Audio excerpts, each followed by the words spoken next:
There are moments when a match ends, but the real story is only just beginning. That's exactly what happened with England. The referee blew the final whistle.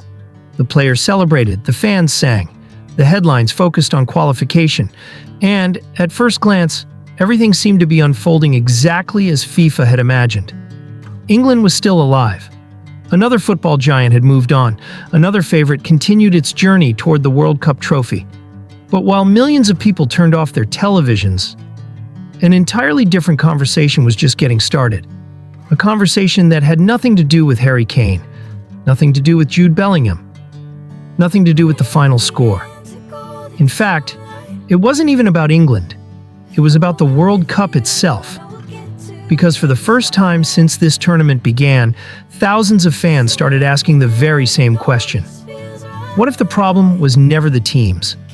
What if the problem was the format? The strange part is, almost nobody was asking that question a few years ago. When FIFA announced that the World Cup would expand from 32 to 48 teams, the headlines all sounded the same. More countries, more opportunities, more stories, more football. It was almost impossible to sell that idea as something negative. After all, who could possibly be against giving more nations the chance to live the dream of playing in a World Cup? It sounded like a brilliant decision. And honestly, on paper, it really was. More teams meant countries that had spent decades watching the World Cup from home would finally get their chance. Millions of children would grow up seeing their own flag compete against the very best in the world. Smaller football federations would receive historic financial support. The game would reach new audiences in places where football had never been stronger. It was a difficult idea to criticize. But sports have taught us one simple lesson. Not everything that works on paper works on the field. And that's exactly what the football world slowly began to discover. As the tournament moved forward, something unusual started happening. The matches kept being played. The stadiums remained full. The television audiences continued to grow. But the excitement didn't always grow with them. There were incredible games. Of course there were. There were shocking upsets. Underdogs exceeded every expectation. There were unforgettable goals. But at the same time, another feeling quietly began to spread. A feeling that was surprisingly difficult to explain. As if something had changed. As if this still looked like a World Cup, but somehow didn't quite feel like one anymore. And once that feeling started appearing among fans from different countries, the conversation exploded. Because England was never the real issue. England simply arrived at the perfect moment for the debate to explode.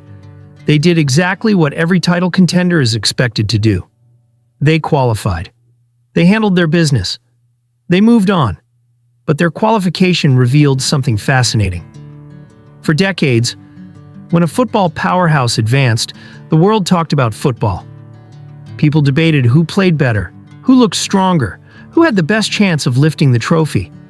This time, something completely different happened. Social media filled with questions. Why are there so many matches? Why does the knockout bracket feel so complicated? Why are some teams advancing after campaigns that would have eliminated them in previous World Cups? Why do some groups seem to last forever? Why has following the tournament become more confusing than ever?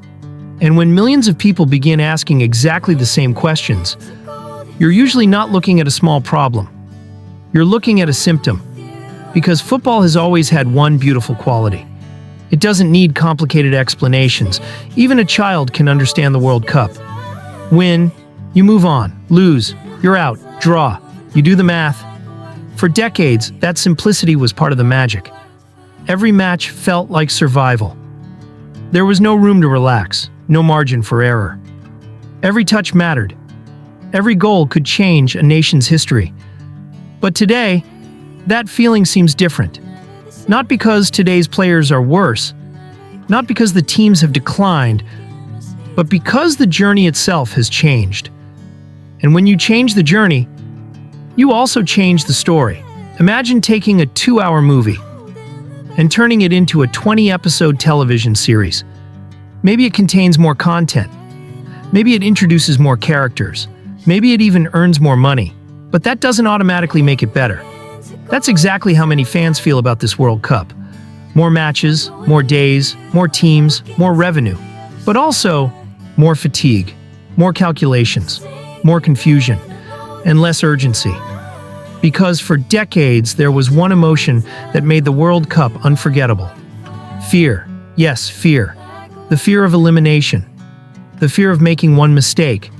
The fear of wasting an opportunity that only comes once every 4 years.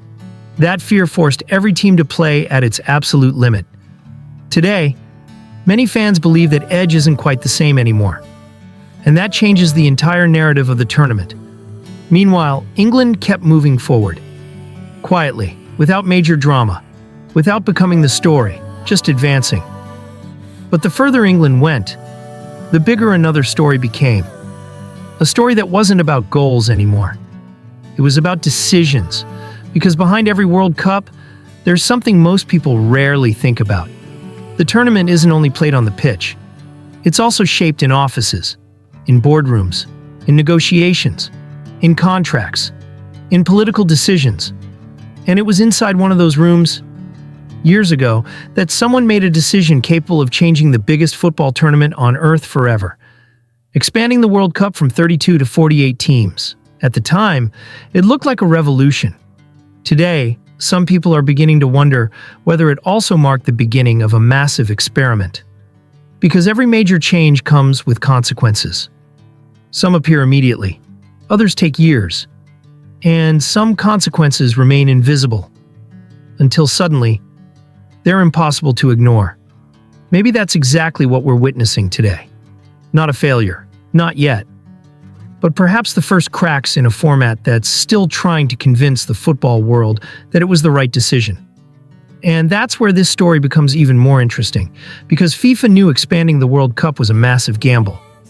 They knew there would be criticism, they expected resistance, but they probably never imagined that one of the tournament's biggest talking points wouldn't be a team. It would be the format itself. And that changes everything. Because a World Cup is supposed to make people talk about footballers, not rules, not systems, not tournament structures. When the format starts stealing the spotlight from the game itself, something has changed. And that may be the biggest warning FIFA has received since this new World Cup began.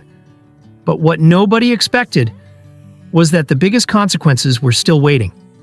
And once they finally arrived, the debate stopped being just another conversation among fans. It became a question that former players, coaches, and football analysts also began asking. Are we watching the evolution of the World Cup, or the beginning of a much bigger problem? Now it's your turn. What do you think? Has the new 48-team World Cup made football bigger and better, or do you believe FIFA has gone too far? I genuinely love to hear your opinion, so let me know in the comments below. I'll be reading through as many comments as I can, and who knows? Your perspective might even be featured in a future video. If you enjoyed this documentary, and you love football stories that go beyond the final score, this is exactly what this channel is all about. Here, we don't just cover goals, highlights, and headlines. We dive into the stories behind the biggest matches, the biggest stars, the biggest controversies, and the decisions that shape the future of world football. And if that's the kind of content you enjoy, I'd love to invite you to become part of this growing community. We're still a new channel, and every single subscriber truly makes a difference. By subscribing, you're helping us create bigger documentaries, better research, better storytelling, and even more ambitious football content in the future. So if you want to support the channel, make sure to hit that subscribe button. Turn on notifications so you never miss a new upload. Leave a like if you enjoyed the video, and share it with another football fan who would enjoy this discussion. It may seem like a small action, but it helps this channel reach thousands of new football fans around the world. Thank you so much for watching all the way to the end. I truly appreciate your time, your support, and the fact that you chose to spend these minutes with us. Until next time, take care, and I'll see you in the next football story. Oh, and one more thing before you go. As this World Cup continues, I'll be keeping you updated with every major story, every controversy, every surprise, and every unforgettable moment. So if you don't want to miss what's coming next, make sure you're subscribed.